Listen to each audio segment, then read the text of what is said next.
Welcome to Race Talk Show. This is your virtual big brother, Recio. Thank you so much for joining us.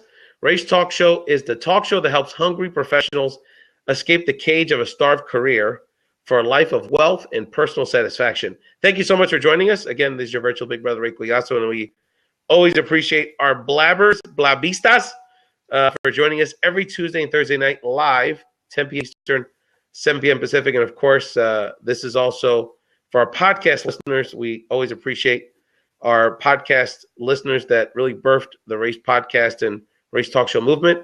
This is your virtual big brother, Ray Gasso. And on this episode of Race Talk Show, it is Women's History Month. Let's not forget, we are still in March here, taping the show. And as always, we want to do this every day, but in particular in March, we want to celebrate the women in our lives and discuss how women are sharing, supporting, and organizing themselves online in particular for career and personal satisfaction. Today's special guest embodies all of those things and so much more. Please welcome from the Mommyhood brand, Sili Recio. Sili, welcome to Race Talk Show. Thank you so much. Thank you. Thank you for having me. It is so awesome to, it's like, it was meant to be because Sili, I became a fan of hers online, and then it turns out during our day jobs, we're collaborating. So it's so kismet. Weird. It's kismet, that was so Sili. Weird. Kismet. It was for those, serendipity. It is so awesome. So for those not familiar with Sili Recio, she is the owner and chief executive mommy of both the Organizada Planner and the Mommyhood. She was selected as one of Latina Magazine's top bloggers to know and Latina Magazine's top 10 mommy bloggers. Very nice, Sili. Awesome. She is also the Florida State organizer at momsrising.org. And Celia's the proudest accomplishment is raising her 6-year-old daughter as she builds her empire and occasionally sneaks in baking cookies and other things. And that comes directly from Sili's bio. Sili Recio, thank you so much for joining Race Talk Show. Thank you so much for having me. So in this episode of Race Talk Show, in a little bit, we're going to get Sili's tips. Sili is one of the top Twitter party throwers in the game, so definitely going to get her thoughts about sort of the state of the how to utilize Twitter chats and some of these social media platforms to organize not only mothers and organize people on issues they care about, but also just to support each other in this journey. And also Sili, if you're not following her on Periscope, is one of our favorite follows in the live streaming world. I definitely want to get her thoughts on how she's making things happen and impacting people utilizing live streaming. And for those joining us here, Cynthia, Donna, and Vanessa, and others, we will open up the chairs for you momentarily to join the show, because as I said before we started recording, the only thing better than talking to a strong Latina like Sili is talking to 2 or 3 like Sili. So definitely going to be a great conversation, and definitely want to hear more about Sili's personal journey. So Sili Recio, before you became one of Latina Magazine's most celebrated women bloggers, that's not where your journey began. So Sili Recio, where did the mommyhood journey begin for you? Gosh, where do I begin? This is a tough question. I think a lot of us don't always take the time to celebrate where we came from and where we started. I started blogging in 2010. My daughter was 10 months old, and I was also caring for my mother, who was diagnosed with cancer when my daughter was 4 months old. So I was running a department. I was running an IT department as a project manager lead. I also had caregiving duties for both my mother and my daughter. So really the blog kind of came about literally overnight of me just wanting to share my experiences and share my journey. And of course, probably not even 6 months after I started the blog, my mother passed away. And I kind of used the blog to document my grief. I used the blog to talk about motherhood and talk about being a motherless daughter at that time, just because I felt like we didn't have enough out there talking about it. And of course, I've always kind of leaned into just the being and knowing that we're all connected somehow. I love writing because I feel like no matter where you're from, our stories really connect us. And I think it was with that in mind, with that intention in mind, that I started the blog. And certainly something that I keep going back to as I move forward in my journey, that I want to connect with other people through the stories. And I want to be able to help other people by letting them know that they're not alone with the experiences that they're going through. Well, that's so profound. And, we've talked about it. It's kind of been an ongoing theme of the last several shows.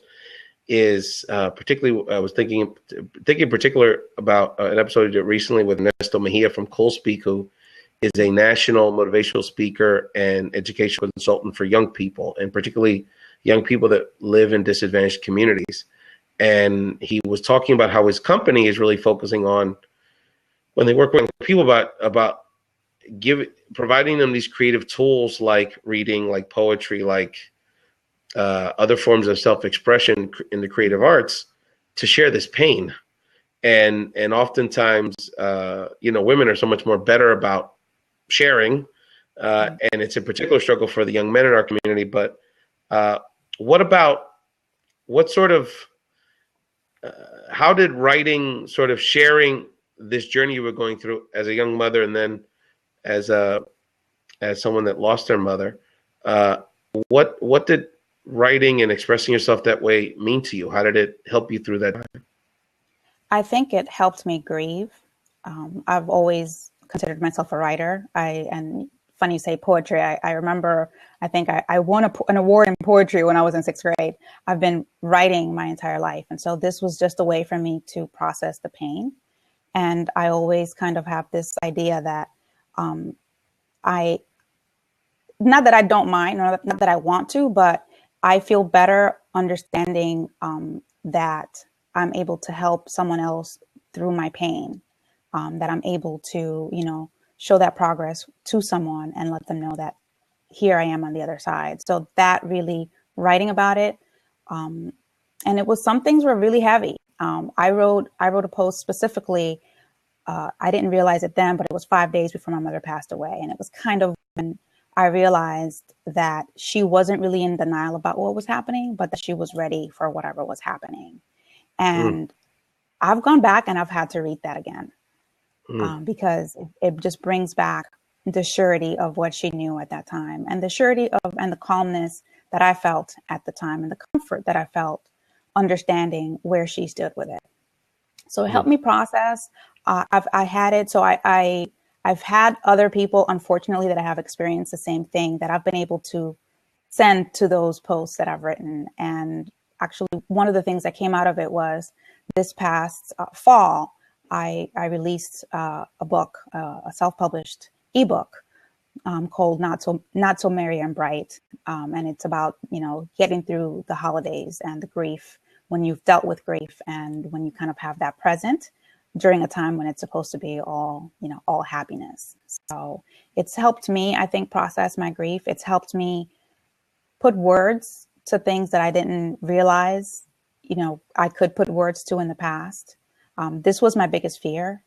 I remember as a child kind of realizing that a parent could die. And I have very vivid memories of crying my eyes out, and kind of resolving at age 5 that I was going to just crawl into my mom's casket when she passed away.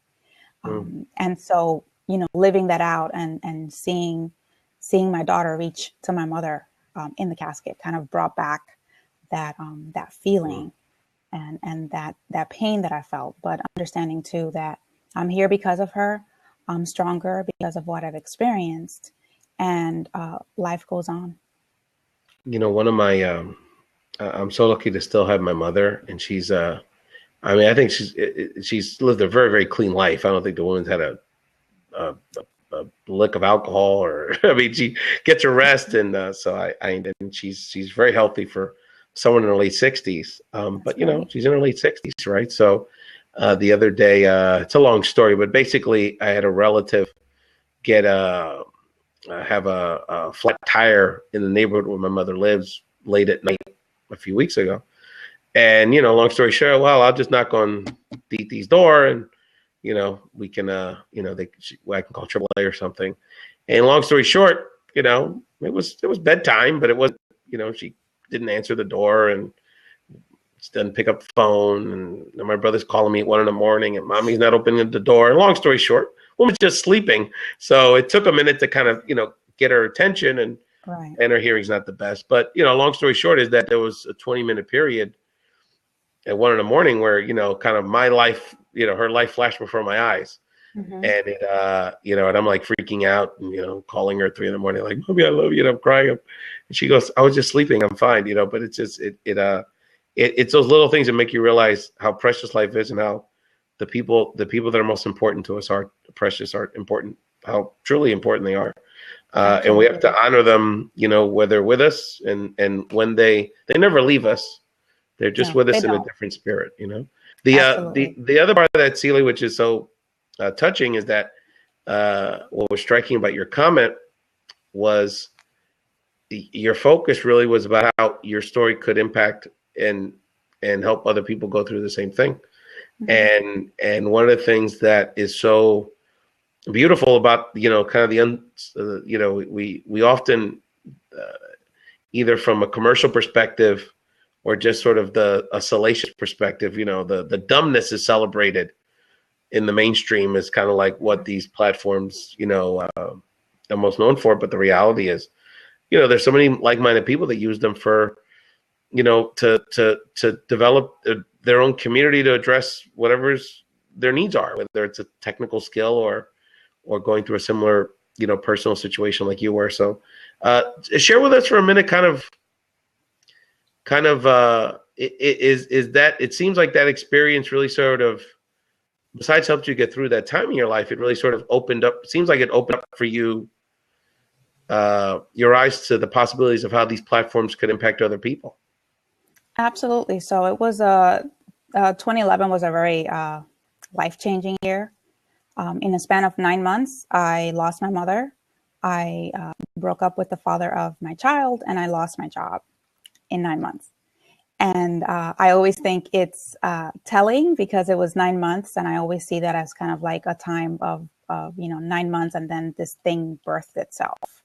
And I had already, after I lost my job, I had already planned to go to my first bloggers conference. And it was the first time that I realized that there were other people out there doing this, that there were that this was a possibility. And it was a lot of conversations. I had a lot of conversations with God late at night about what I was supposed to be doing and working on. And as I, meditated and prayed, I had these doors open up to me.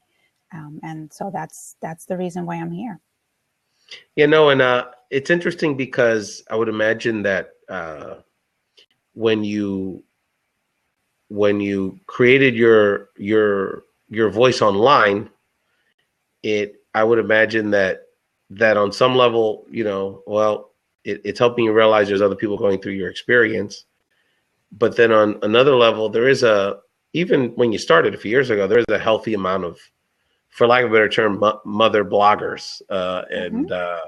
So what sort of led you to sort of deciding, okay, I'm gonna invest a time in developing my brand specifically, to a large degree around being a mother and speaking from the perspective on a variety of issues, but speaking as a mother specifically. I think that, something clicks. I mean, at least something clicked for me when I had my daughter. And it was, I think, the advocate woke up, the organizer woke up, and I didn't realize it. When we have children, I think we see other kids and it's almost like all the kids are our kids, right?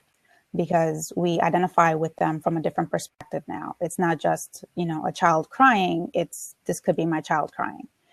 So that led to it. It's interesting because I created, I created the blog. Literally, I watched the movie The Motherhood, which is about a blogger. It's with Uma Thurman. It's really funny. I watched that movie on Saturday. I had my blog up by Thursday, and by Tuesday. And even though I had selected this name, I've always been a writer. So I never thought that was my brand. It was just kind of like where I was in life. Mm-hmm. And this brand almost developed by itself. Like I dislike the term mommy blogger. Because a lot of times I think it puts us in this little box, like, all we're going to be writing about is diapers and breast milk, right? That's all we're going to be talking about. And the truth is that there's so much more. And I think the brand developed itself as opportunities came, as I had experiences. with my child as well as with the outside world. And it really molded, the brand that you see today. Also, when you were talking about how there are all these, we have this community, I think the community also helped build the brand because, and back then we always talk now about how people aren't talking on Twitter. Back then we had all kinds of conversations and met all kinds of great people on Twitter. Not that we don't now, but I think it doesn't happen or it's not touted as much.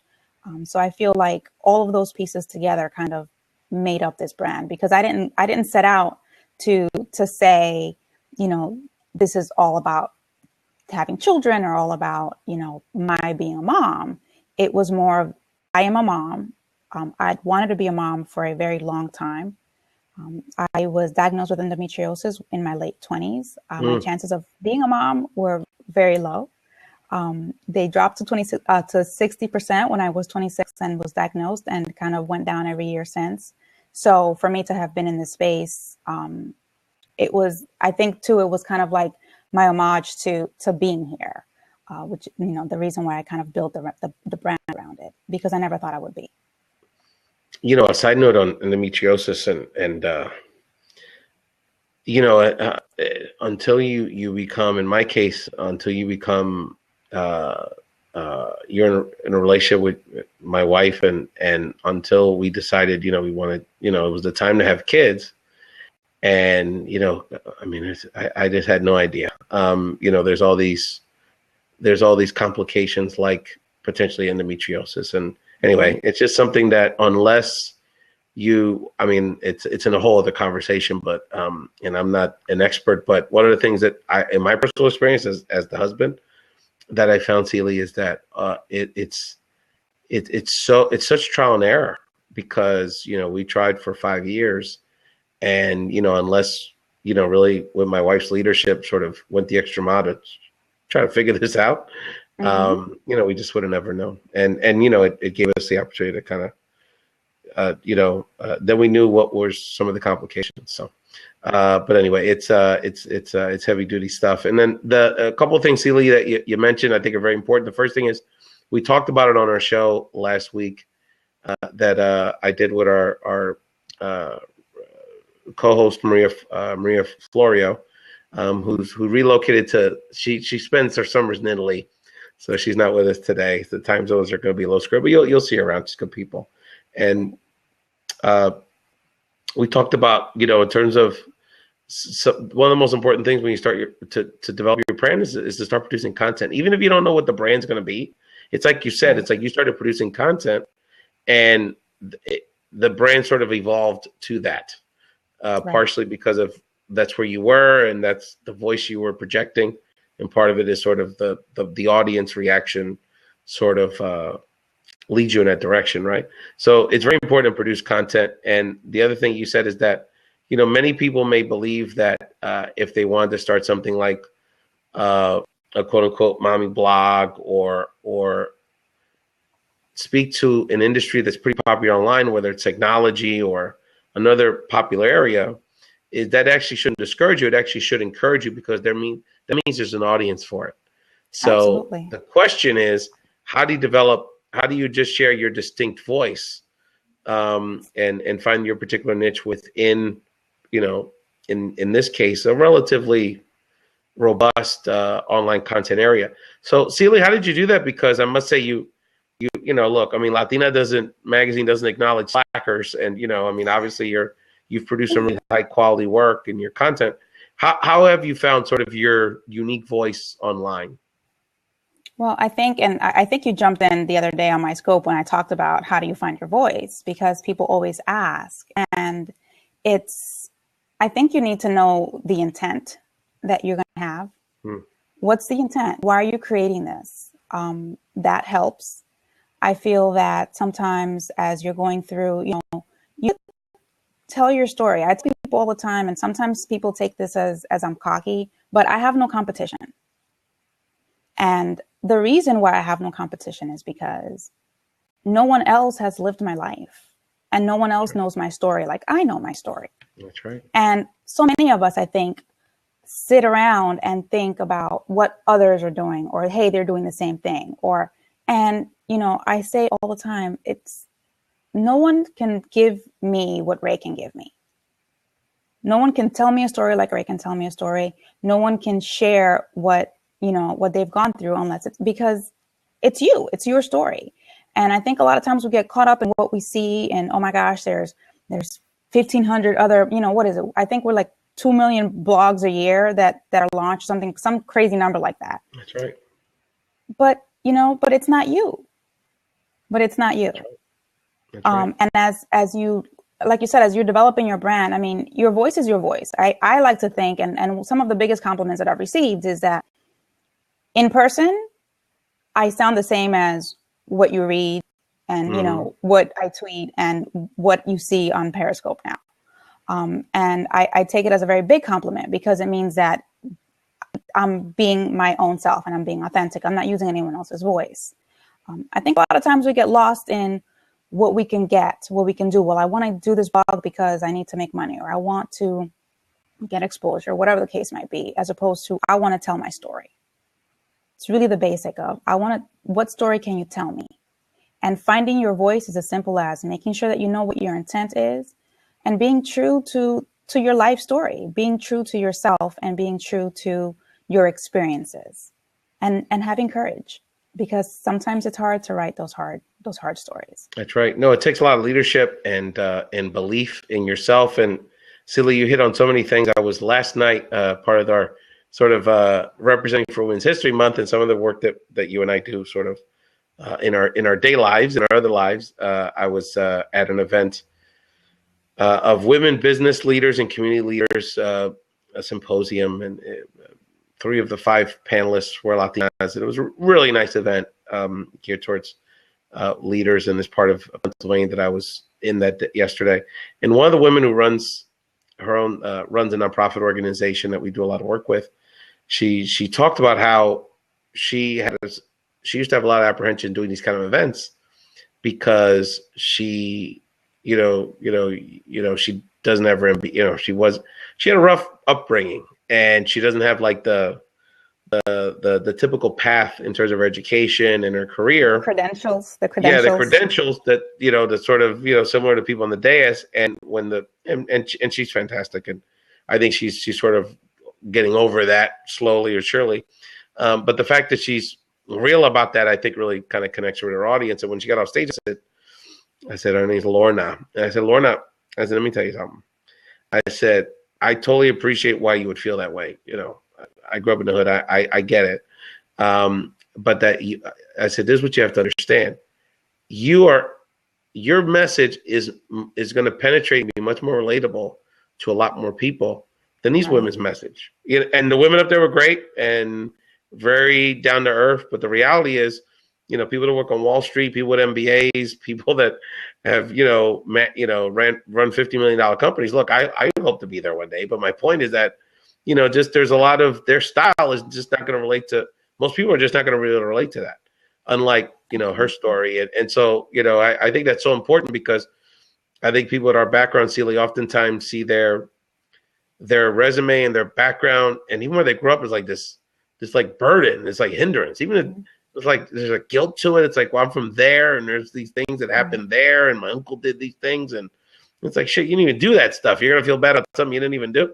And we carry around all this baggage around it. And what I tell people is that it's like you just said, we all have a unique voice, and quite honestly, it's gonna not only it's gonna impact people in a deeper way, and probably has the ability to impact more people because most people they have those stories, right? So definitely want to thank our Blab audience for checking this out on Race Talk Show Live, which you can again check out if you're listening to this as a podcast or replay every Tuesday and Thursday night, 10 p.m. Eastern. And Dr. Vibe, one of our great friends on Blab, and I believe it's Emily Noble, has also joined us. So definitely want to again encourage people. We're going to open up the chairs in this second segment of Race Talk Show. We're going to ask Sili to give us some insight about some of how she's organizing women online around continuing these conversations and supporting each other, but also in actual organizing around issues impacting women and mothers, and also get her tips related to how she's using social media tools like Twitter and Periscope. Great live streamer. Definitely got to follow Sili to share her voice, and I'm sure she's got some tips on that. And as people any brave souls want to jump into the chairs to talk to Sili, definitely join on. And Sili, why don't we, as we see if anyone's ready to jump in, why don't you let our audience know where they can find you on social media and anything coming up for you that you'd like to note especially. Sure. I am at My Mommyhood on all social media channels, so you can find me there. I don't have much happening in the next couple of months, although I will be speaking at Hispanicize at the beginning. So am I. I'll see you there, girl. I'll see you there. That's really cool. When are you speaking? Very cool. Very cool. Tuesday at the podcast workshop, okay. Tuesday midday. Okay. So yeah, hope to catch you. Dr. Vibe, always great to have you. Well, actually, this is your first time on Ray's Talk Show, my friend. So thank you for joining us. It's such an honor. Pleasure is mine. Thank you so much for enjoying the conversation so far. I just jumped in. Sili, first of all, congratulations on what you have done, what you are doing, and what you're going to be doing in the future. You. What methods or call to actions are you doing, if at all, to younger women? Because I know you focus on mommies, but the young women, I'm concerned in regards to some areas with just as much with women in general, especially our young ladies who are getting into the world. Do you have any things that you're doing right now or in the planning stages to engage with young ladies? Well, so I think that kind of falls under some of my community service that I do personally with my sorority as well as personally. One of the groups here that I need to go and drop off some goodies for them is there's a center here called Beta Center, and it's for teens that have that are pregnant or have been pregnant and have children, in order to help them, to encourage them. They actually have a great setup where the girls can go to school there. They have childcare. I think it's important for them, and I think so. One of my new passions, Ray, as talking about organizing, is going in and talking to them about Moms Rising, about advocating for themselves, about making sure that they understand that they have a voice, because a lot of times, especially, girls in general, but especially when you're looking at teen moms, we kind of like to brush them under the rug. And what powerful voices would we have if, we were able to mentor them and let them understand that their voice matters and that their voice counts, especially in some of the work that we're doing, through Moms Rising. So I definitely love working with younger women. I regularly get asked to speak to high school and college students, which I love to do. And connecting with them one-on-one. I've had people reach out to me. I've had girls reach out to me, and always kind of having my virtual door open to them whenever they reach out. I think it's important. I think a lot of times, I know I wouldn't be here if it wasn't for some of the people that reached out to me, some of the people that kind of lent a helping hand. So I think it's important to leave that virtual door open. Wanda, another friend has joined us, Cynthia of Moms Winning. So we got Moms Rising, Moms Winning, Mommy's doing their thing. So Cynthia, thank you so much for joining Ray's Talk Show. Always great to have new friends join us. Thank you. Just, you can hear me, right? Absolutely. Okay. Absolutely. Feel free to jump in this conversation. Would love for you to join in. What do you think about Sili's comments and perspective so far? Really appreciate the transparency in your journey and sharing your journey. Ray, as you said, it does take a lot of courage to put your stuff out there, right? Oh, yeah. I can relate to that. My blog started out of a pit of unemployment and exhaustion, life exhaustion, right? It does take a lot of courage to just put it out there in this space, right? And where we're unsure how many people are going to read this and what will my words sound like, right? Kind of battling all the things we've been socialized growing up, like be careful what you look like, what you talk like, and people's perceptions. But it's inspiring, right? Of course, I'm eager to learn more and how you've mobilized. I saw a good friend yesterday, and she had moved away from New York. I'm in New York, but originally from Chicago. And she came and she said, "Hey, you're really building community." And I never thought about that, right? So I have a blog, but I have a huge Facebook group, right, of close to 1,000 moms. So, and this is just in a matter of like under 6 months, right? And so, but it goes into community, right? Building and organizing and rallying people around what I would consider good things, right? Living a healthy life, Right. living your best life, and all that good stuff. So what I've heard so far is encouraging and very similar. I can relate a lot to what she's saying. Cynthia, Congratulations.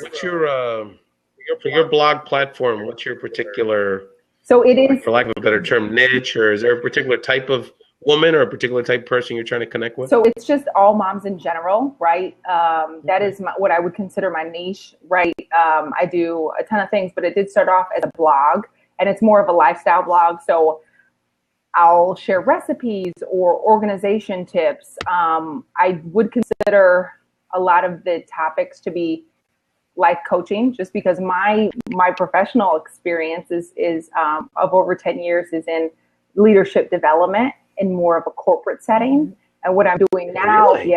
what I'm doing now is taking kind of a career sidestep, and I work at a school, but that's only because I have 2 little girls, and I wanted to have more time with them.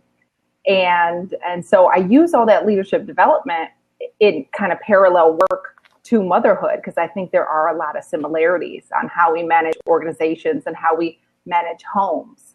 And so, so there's a lot of motivational and inspiration kind of topics on the blog, but you will find recipes, interviews, giveaways. I work with companies that I believe in to give gifts to my followers.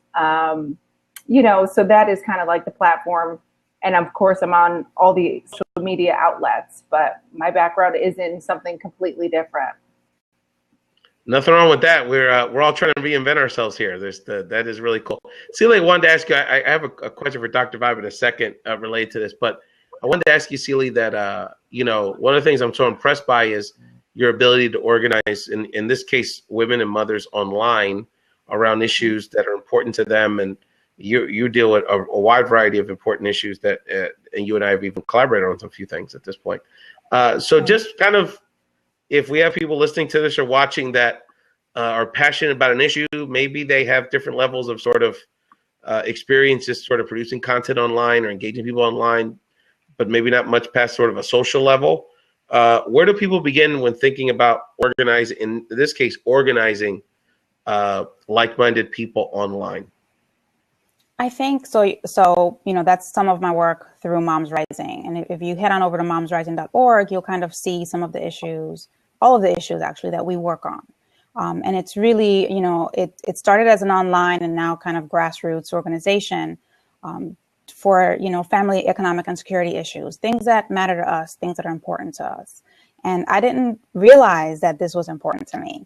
I didn't realize that I was good at it or that I could do it because this wasn't my background. I hadn't organized before, but I have a passion for getting things done. I'm, like I said before, I'm, you know, a recovering IT project manager, which could be a good thing or a bad thing, depending on what side of the fence you're on that day with me.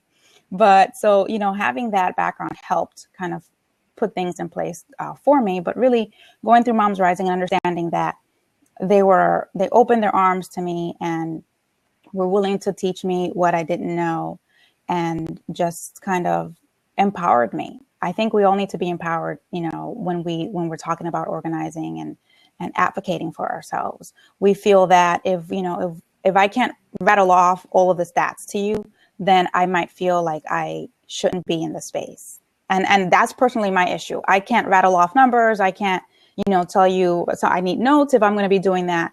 But I realized that it didn't matter because my voice counts. And me telling my friends that, for example, we just had this here, me telling my friends that I don't believe in having an open carry law in the state of Florida, and that I was scared for my life and for my daughter's life, meant that they also took action. And so, you know, one by one, taking action, we delivered, you know, thousands of signatures, both to Tallahassee, and I delivered myself to signatures here to the mayors in Orlando and Orange County, because it was going to be affecting our tourism. So things like that, where you don't think you can do it, you might not know what the tools are. People are out there to help you. Organizations like momsrising.org, you know, kind of make it easy for you. It's that click activism that we talk about. You know, you go in there, you put your email address down. We'll send you the information, some of the issues that we're working on. And if it matters to you, you sign a petition. And I can tell you, you know, from experience that those signatures are delivered. those stories are delivered, and it matters. And, you know, I've put together multiple storybooks with stories from our members from across the country, and it's heartbreaking. But I also know that, as again, you know, back to, you know, your pain having a purpose, delivering those to lawmakers makes a difference. You know, we can talk about it, but all they see is numbers. When they start seeing these faces show up at their doorstep, it makes a difference. And I think all you need is to be willing to step up and use your voice to stand up for what you believe in. That's right. You know, and you speak to something I didn't realize that you know, you were relatively new to the organizing world. That it's because so many people sort of on the flip side that I interact with are pretty successful people in sort of the offering world. And when I encourage them about, you know, and so many of them tell me the same thing. I'm bored. I'm overqualified. You know, I can run circles around my boss. I'm like, a lot of the women I know feel this way. Let me tell you. And, you know, they're just looking for something new they just want to get out of this cage. You know, they just want to fly. And, you know, and they're just like, wow, how do you do this online? And I said, look, I taught myself a lot of things. I wish I knew Dr. Vibe a few years ago. He knows this. He knows how to do his audio stuff. It took me 32 episodes of my podcast to figure out how to get it on iTunes. I just put it on SoundCloud because that's the only thing I could figure out what to do. So my point is that so many of us feel trapped, like, by our resume. Yeah. And what you said, Sili, is so important. It's the skills that you have and the passions that you have. And you can learn a lot of the other stuff, and you could transition into reinventing yourself online in so many ways. So it's you know, it's so timely. Dr. Vibe, you seem like what are your thoughts about that? I mean, so many, I think particularly people that we have conversations about on Blab are really craving to sort of reinvent themselves with these platforms, and it's very doable. Well, it's very doable. One of the things that just came into my mind is I share with people: if you want to get out of the box, you got to think out of the box. Absolutely. So if you don't have a vision of wanting to get out of the box, you're not going to get out of the box. And it all starts with the desire in here. Many of us know that there's things we need to do, but when it hits here, like it has with Sili, it's hit here. You can tell it's here, and no one's going to take her heart. So when it hits the heart, if the dream is big, the facts don't matter. Absolutely. That's a quote right there, Dr. Vibe. It's a tweet quote. Hold on a second. I'm telling you, it's Dr. Vibe guy. He got plenty of them. This guy's got a lot going on. It's true. It's just true. Absolutely. That when you're passionate about something, nothing is going to stop you. You know, like, we all have family, and, you know, if a fire happened in the house where we had family, we care about them enough. We're going to try to go back in there and save that family. Right. It's emotional. That's right. Absolutely. That's right. So that's what it gets down to. How bad do you want it? And how strong is your neck? Because you're going to need a strong neck if you want to wear that crown. That's right.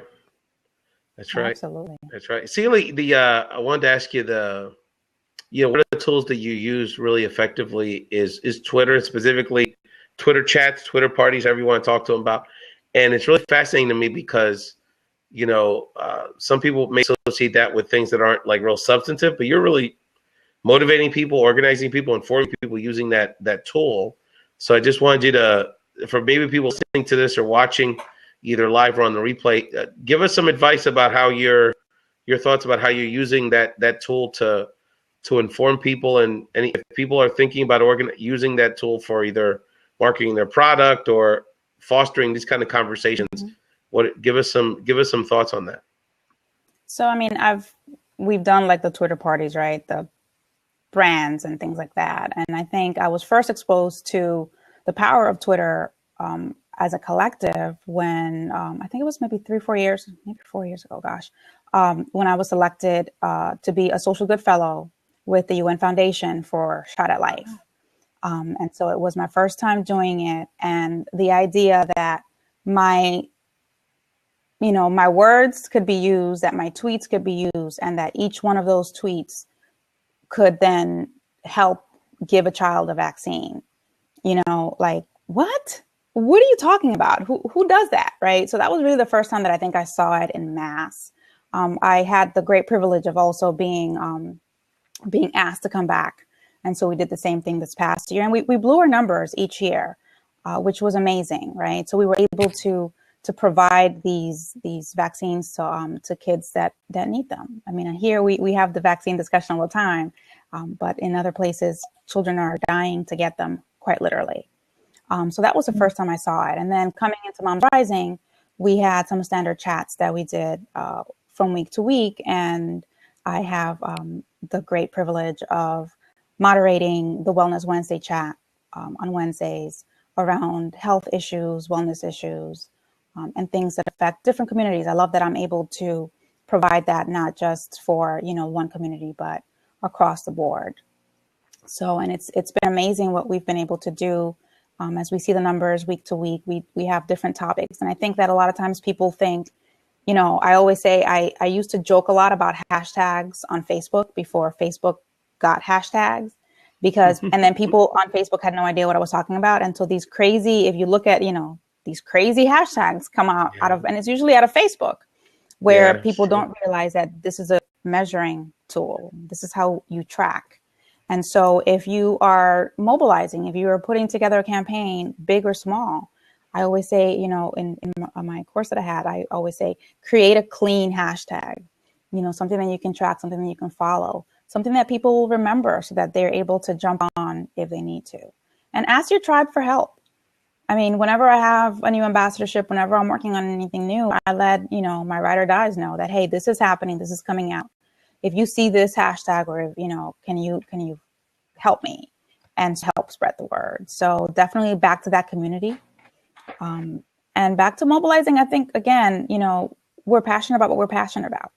I wrote a post, I think the first month that I had a blog called I Make Milk, What's Your Superpower? And it was really around my experience, my very difficult experience with breastfeeding. And I think the first line of it was, if I ever make a t-shirt, this is what it's going to say. And now I did make a t-shirt, and that's what it says. So of course I'm going to be passionate about making sure that we are able to support working mothers to have a place to pump and a time to pump when they get back to work. Of course, I'm going to want to talk about making sure that people know the law and understand the law, and that women feel supported if they choose, to breastfeed. So again, it's back to that. This is what I was passionate about this, because of my own experience before I came into organizing. And so now it's just part of my issue area that I work on. So I think just following up and making sure that you're continuing to, do what you're passionate about. Cynthia, I want to make sure if you had a comment or a question for Sili in this part of the conversation, I want to make sure you were able to jump in. Yeah, I was just, so did you feel like you got a tap on the shoulder from certain organizations as you were moving in your passion, right? You figured out like, hey, this is something that I'm interested in doing. Let me just go for it. Did people gravitate to you and that's how you got the opportunities, or did you like actively seek out? I think it's a little of both. I think as you move, people will gravitate towards you, or they'll be looking for something. And again, those hashtags help, right? I mean, it's a little side thing, sending out a tweet for someone that, a brand that you love or whatever. Sometimes that helps. Going to conferences, kind of putting myself out there and going to conferences and meeting different brands, that certainly helped. PR people talk. So, making sure that I was providing top-notch work, both, before, during, and after a campaign helped, I think. I've gotten really great comments about my follow-up and my follow-through because, again, I use, I use my trick of, this is what I used to do. I just kind of create this as a postmortem that I used to do from when I was a project manager and kind of apply that now. So, but I think that you still need to pitch. I still have trouble with it. I always forget to do it, but you still need to pitch. It's just going out there and having the confidence to do it and setting a goal for yourself. This week, I'm going to pitch to 3 people that I've never worked with. And it's relationship management. There are people that I've met that I have become friends with that I have not gotten paid for a gig until a year or 2 later. but I was interested in the person. The person was really cool. We got along. We talked about dogs and cats and whatever the case might have been, right? It's still relationship management. I think that a lot of times the people that lose it is when you're addressing someone, you're coming up to someone, and it's obvious that you want an ambassadorship. You want, this, that, and the other. Sometimes it's just as easy. I love breaking bread with people. I think it's kind of the way, my secret. I should be telling y'all my secret. My secret of really, building relationships and building long-term relationships with brands that I care about, that care about me, that care about what I'm doing, that understand that, if something is done that I'm not happy with in these areas, right, these issue areas, that I'm going to say something about it, and they're going to have to be okay with it. That's awesome. So I think it's a little of both. Thank you for that. You're welcome. That is awesome. Yeah, no, because that's something that I'm trying to. When we're in Miami, Sili, we need to have that conversation, because that's something in terms of one of my goals this year is to really sort of develop relationships with brands and really start, kind of taking this piece to the next level. Dr. Vibe, one of the things that I find you're so helpful to particularly the Blab community is sort of facilitating these kind of conversations with like-minded people. So curious what your thoughts are about how Sili is building community through her platforms. Well, she said all the a lot of the cores that you do when you want to build a tribe. And, I think one of the things that you also mentioned, the importance of listening to your audience. A lot of people want to put themselves in front of the audience. They need to put themselves behind the audience. Yep. And it's very important. And, I've just been blessed recently. I've been named a brand ambassador for a magazine. I didn't ask to do it, but it was a relationship that was built over 3 years. Right. And the relationships are just so key, really and truly. And especially when you're reaching out on Twitter. And the thing is, too, and I'm sure Sili can relate, as she's gone along in her journey, she's realized the importance of credibility. Absolutely. And a lot of people that are starting out online, I say to them, if you get credibility and profitability, that's great. If you have one, that's still great. If you don't have any, then you got some work to do. And once you get the credibility, and also you got to be, you've got to have the guts to ask. Really and truly, because I don't know if Sili approaches people on Twitter, but for what I do, a lot of times I reach out to someone on Twitter who's never met me before. But I also put my website, or this is a little bit about me, and it adds a credibility piece. But you got to ask. Absolutely. And that's a big part of it, that a lot of people don't ask, or they're afraid to ask. And the worst thing that's going to happen is a no. And a lot of times it's a no just at that time. It's not a no forever. That's right. That's right. And what I find is that no's, I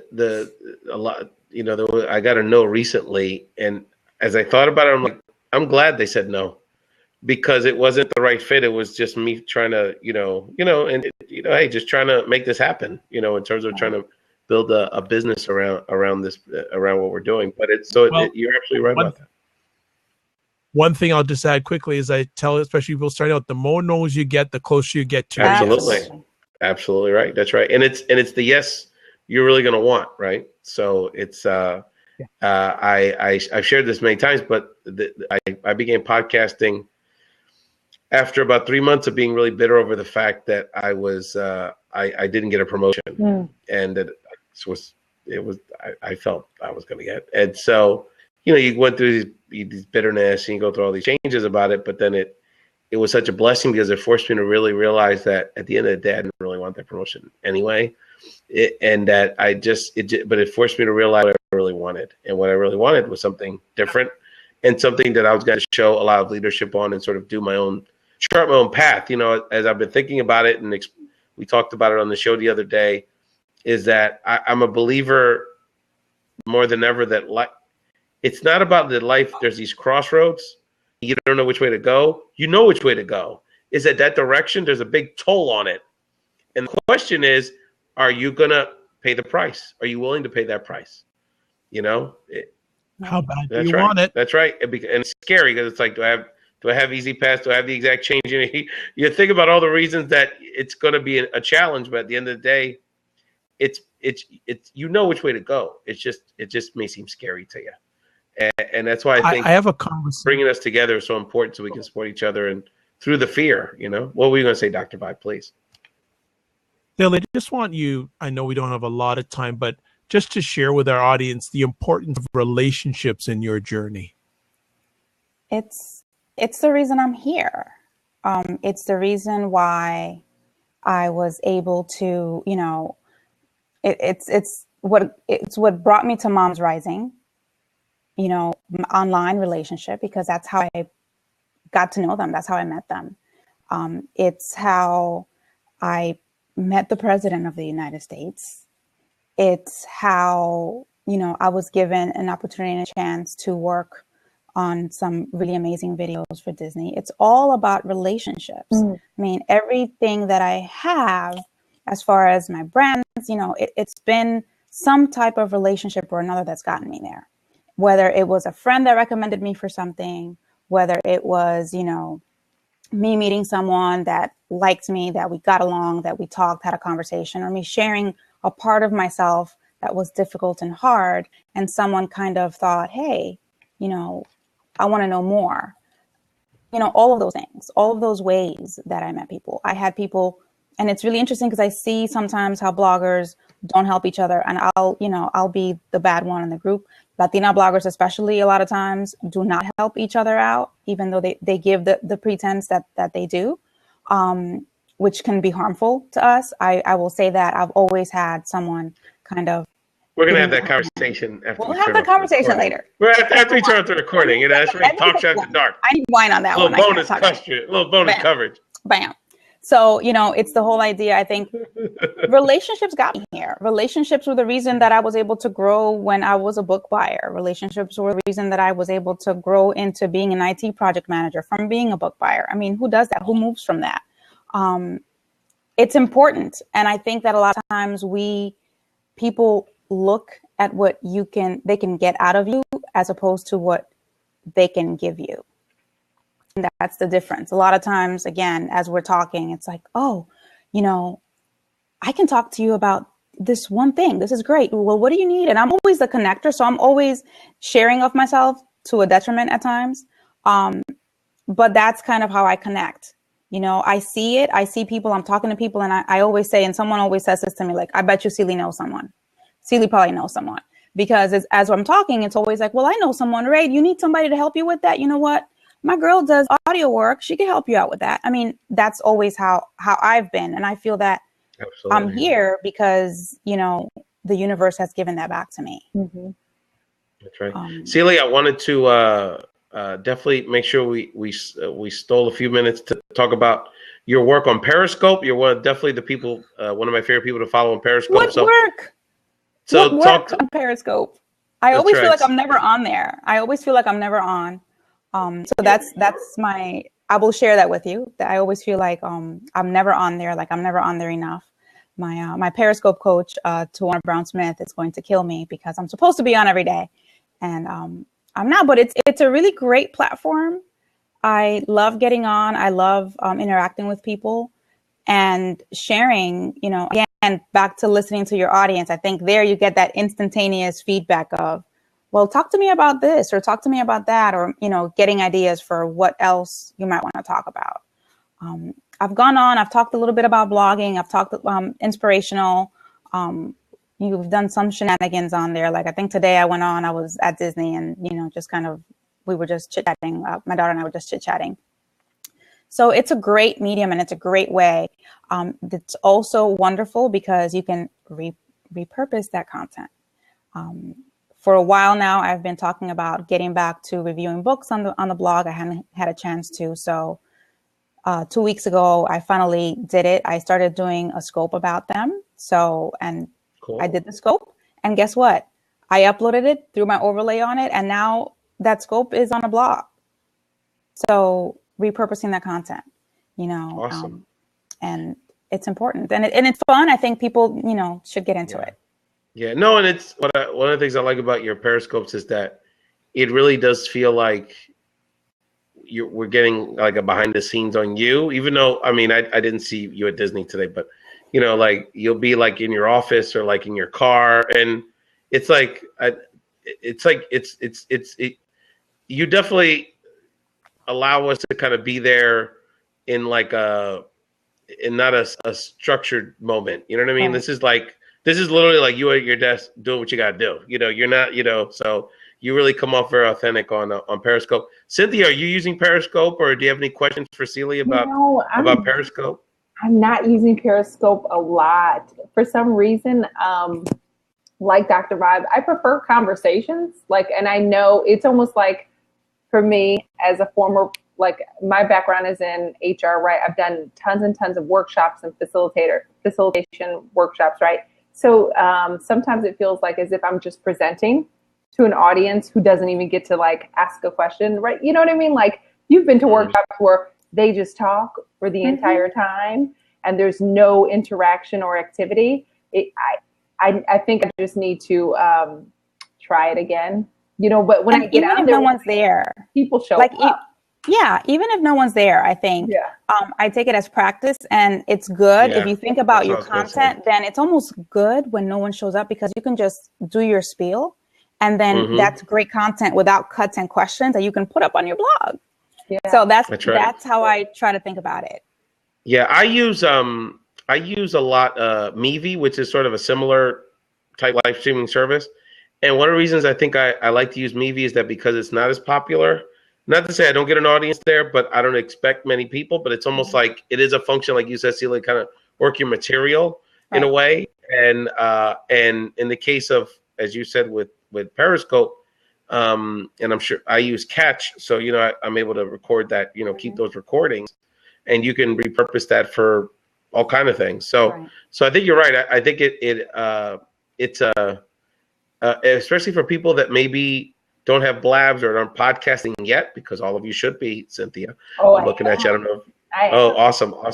That it does. Some people just aren't as used to speaking or doing this kind of formats. I think it's a really good tool to sort of get your message, work your message, get feedback, build a community, and it helps. I think it's pretty cool. And a lot of us. I'm sorry, you were going to say? No, I was going to say, Cynthia, brands are looking at Periscope. Got it. And it's and it helps you. My girlfriend does TV segments, and she says that she likes to do 3-minute scopes, almost to challenge herself to get her message out in that time. That's awesome. So if you want to be on TV or do something like that, then it kind of helps you, get your message right and tight in order to make sure that you're within that time. I like that. Cynthia, are you a podcaster or doing blabs? I am doing blabs once a week. Called Monday Night Live with Moms Winning, and the topics are all things moms. Like this week we talked about it's okay not to be a perfect mom. One time we talked about living after loss. One of my good friends from Chicago lost her husband 3 years ago to gun violence. We're going to do another one, living with twins. I have a ton of moms who have twins, and that whole life is completely different. So all things moms, yeah. Oh, I got a good guess for you with the twins. My friend Jennifer up in North Jersey. Yeah, she would break it down. Yeah, that's an incredible blessing. That's cool. So I do love blab. I prefer versus Periscope, because I feel like I am just talking to people on the street, and that's my zone. I'm good for that, But I've also gotten a lot of success with Instagram. I've met people from all over the world that way. A lot of people have transferred from Instagram to Facebook, right, and have joined my group and stuff like that. So that's been fun. People who I would have never have met, and all because of the hashtags, right? So they find you that way.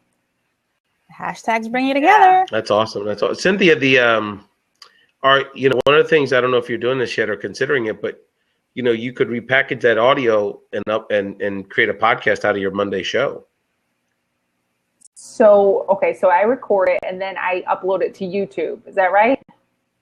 Well, yeah, you do that. What I'm saying is that when you record it, you could upload it directly on Blab, but you also get the MP4 and an MP3. Mm-hmm. So what I'm saying is that with that MP3, I mean, technically you could extract it out of the video too, right? But with that MP3, you could post that. I mean, you could edit it too, right? Yeah. You could use that audio as the podcast version of the show.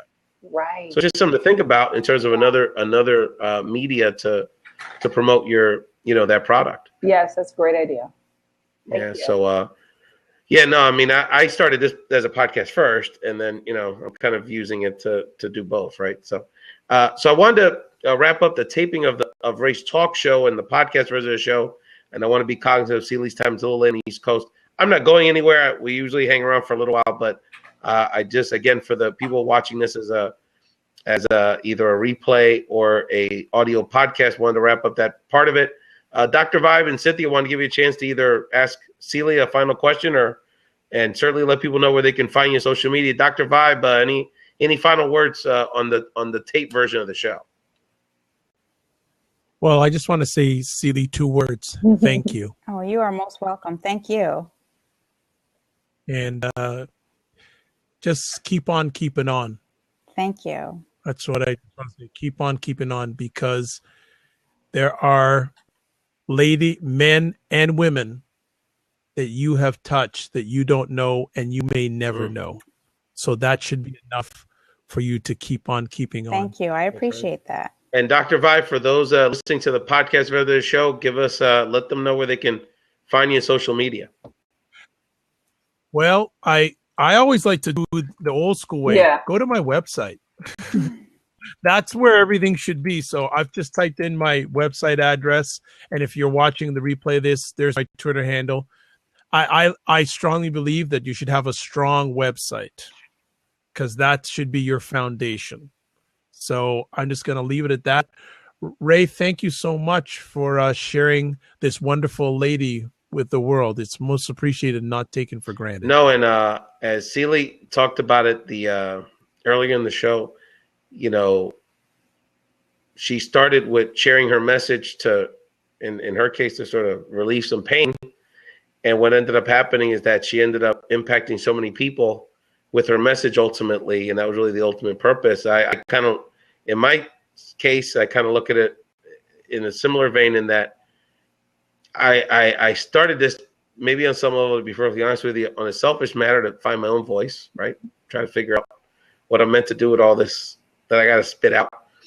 But as I've gone along the process, I've realized that really is, as you said, Dr. Vibe, it's about me just being a vessel to introduce and highlight all these amazing people that I deal with. I mean, it's in my life, I've been blessed to do organizing the way Sili does on a national level for some time now. And just my personal friends, most of these people I know well that come on the shows. I've done over 215 episodes of Race Podcast. Wow. And a lot of them I know are just friends and, or 1 degree removed. And people tell me the same thing that are new to this experience. They said, Ray, where do you know all these amazing people? I'm like, guess what? If you understand and respect the community and take the time to get to know who we are, there's a lot. We contribute a lot. And particularly the women in our community are, that between my mom and that generation of women, that's why I do this, is to honor their legacy, because there's nothing that I am going to go through in this journey that compares to what they went through to establish themselves in this country. It's incredible. Thank you, Dr. Vibe, always for your ray of light, brother. Always appreciate your spirit. Cynthia, let people know on the podcast where they can find you and what you're up to nowadays. Any shout outs? It's all good here. Whatever you want to talk about.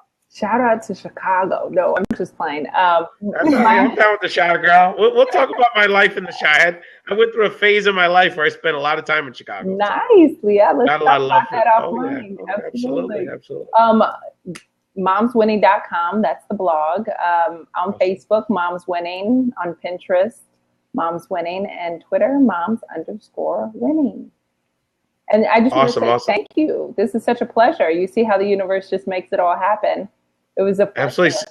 No, Cynthia, and not only do I want you on the show, but I want to figure out how we can promote your brand and your show on Mondays. And I'm looking, anyone watching, I'm actually. Oh, where'd he go? He'll be back. Yeah, he'll be back. Let's see. There he is. Oh. Well, you're a host now, so you're taking over, Sili. No, that's why I made a comment. I said, if anything happens, we're still here. I was about to go off. I know. She's going to crack on me. So he was like, in other words. A blab jack. No, but I'm also I do all jokes aside. I want to find a group of women that can help me sort of be my regular co-host because so anyway, so we'll talk about Cynthia. Definitely. Yeah, Ray, you're going to be my big brother. Just your name says, okay? I'm recruiting you. I have an older sister. I don't have any brothers. Well, that's what it's about. That's what it's about. So we're more than happy to do that. Sili Recio from my mommy hood. You've been such a wonderful ray of light. Please let us know where we can find you on social media and anything else you'd like to share with our Race Talk Show community. Absolutely. I am at my mommyhood on all social media channels. That's Old School Mommy, MAMI. I always have to say that.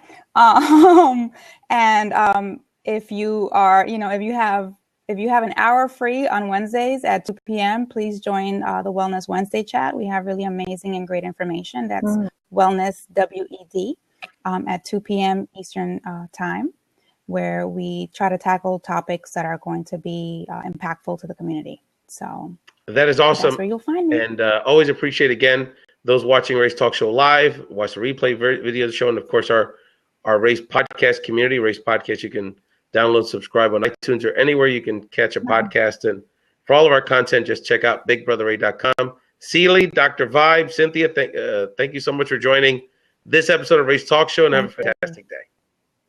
Thank you.